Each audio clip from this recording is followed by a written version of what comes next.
Kumusta kayong lahat dyan mga apo? Sana'y masaya kayo kung saan man kayo naroroon at panatilihing malusog ang inyong pangangatawan para malabanan ang mga sakit na nasa ating kapaligiran. At sa video nga pala natin ngayon ay ating pag-uusapan ang isa sa pinagdidebatihan ng karamihan dahil marami rin silang paniniwala patungkol sa kung saan mapupunta ang kaluluwa pagkatapos ng kamatayan. May iba't ibang paniniwala ang mga tao patungkol sa kung saan nga ba mapupunta ang kaluluwa pagkatapos nating mamatay. Marami ang nalilito kapag ito na ang pinag-uusapan. Pero ano nga ba ang sinasabi ng Biblia tungkol sa usaping ito? Malalaman natin yan ngayon at dito pa rin sa inyong nag-iisang lolo ng bayan, ang inyong Lolo Kakoy, na walang ibang hatid kundi kwentong kapulutan ninyo ng aral, leksyon at inspirasyon sa buhay.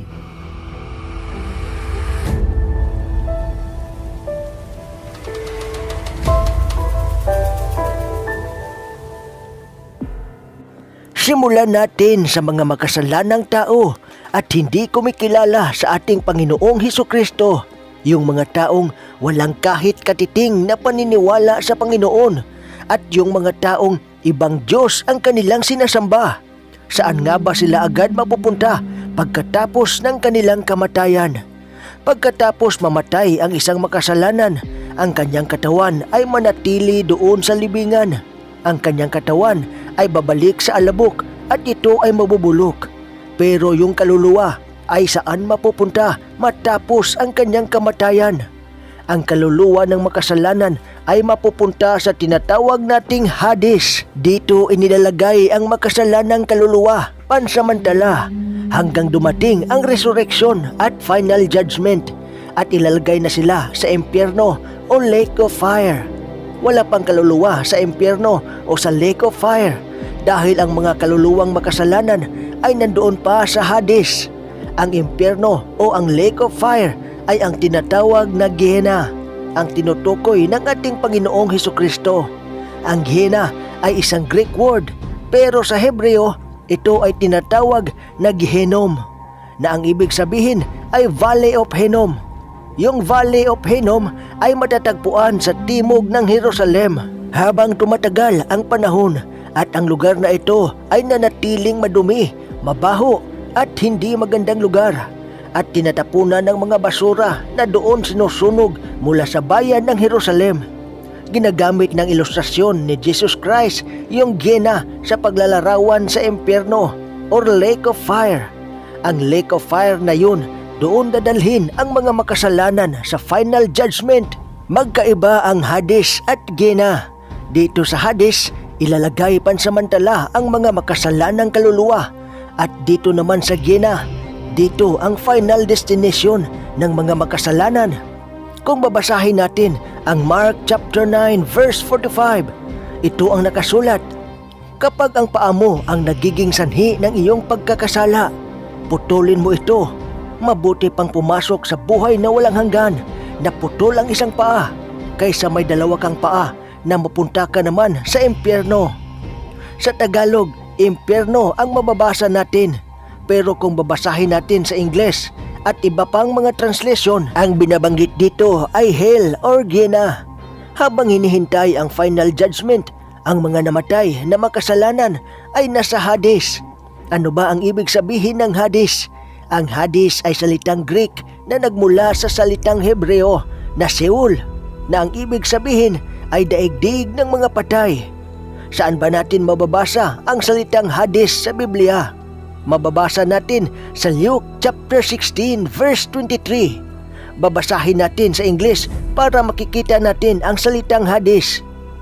In Hades, where he was in torment, he looked up and saw Abraham far away with Lazarus by his side. Ang tinutukoy dito ay yung mayaman na napunta sa Hades pagkatapos ng kanyang kamatayan.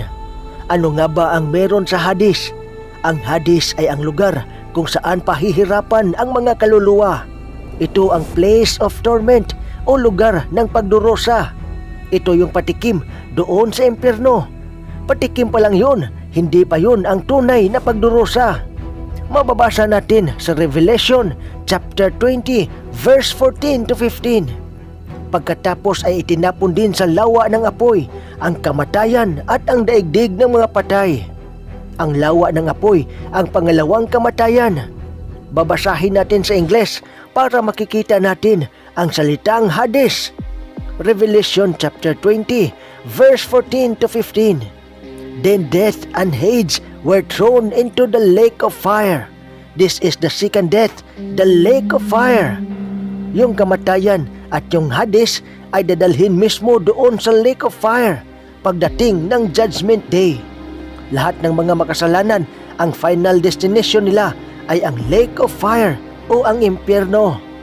May mga naniniwala kasi na kapag namatay ang isang tao, halimbawa ang makasalanan, manatili ito sa kanilang libingan at manatiling tulog hanggang sa dumating yung final judgment o final resurrection.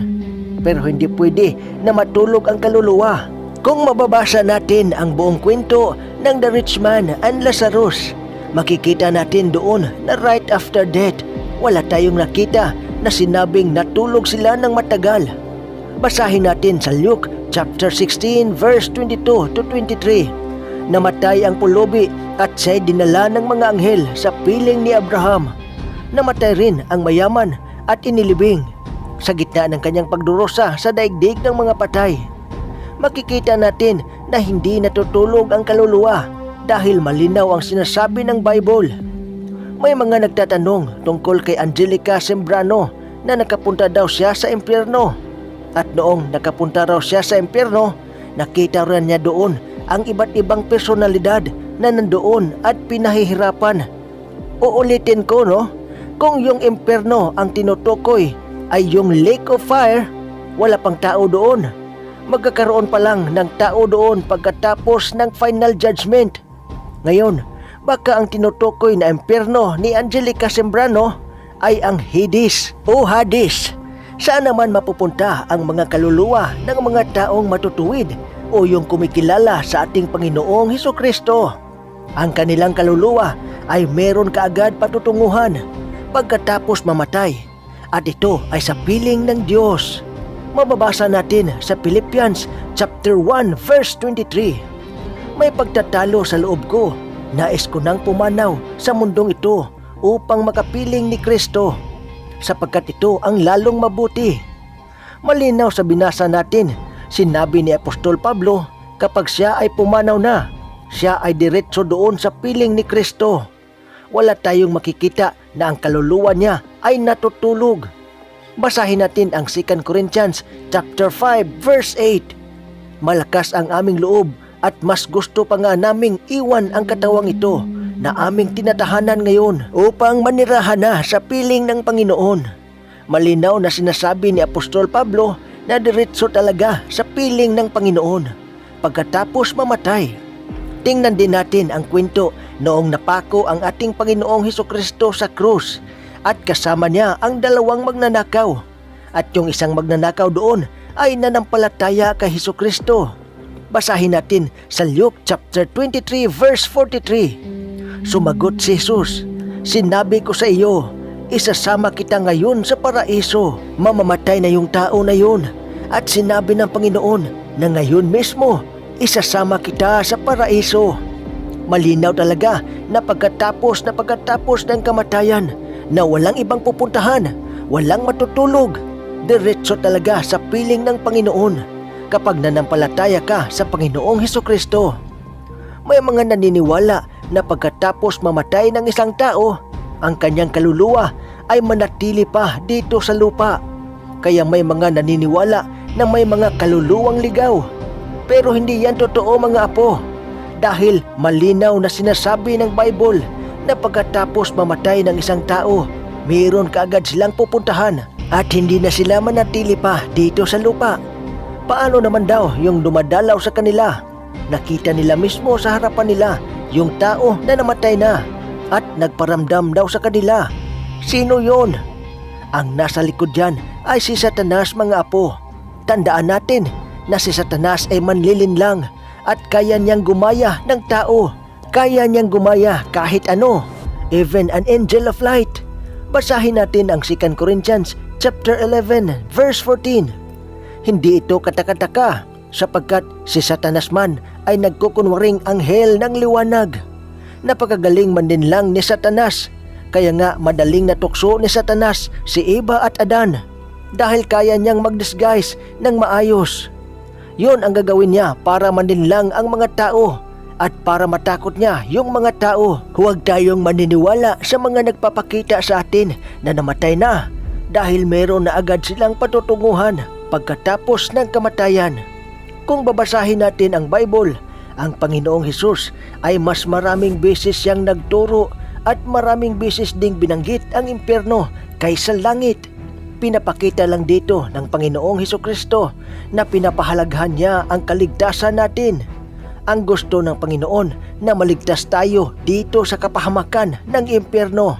Gusto ng Panginoon na walang kahit ni isa ang maligaw at mapunta sa nag-aalab na dagat-dagatang apoy o lake of fire.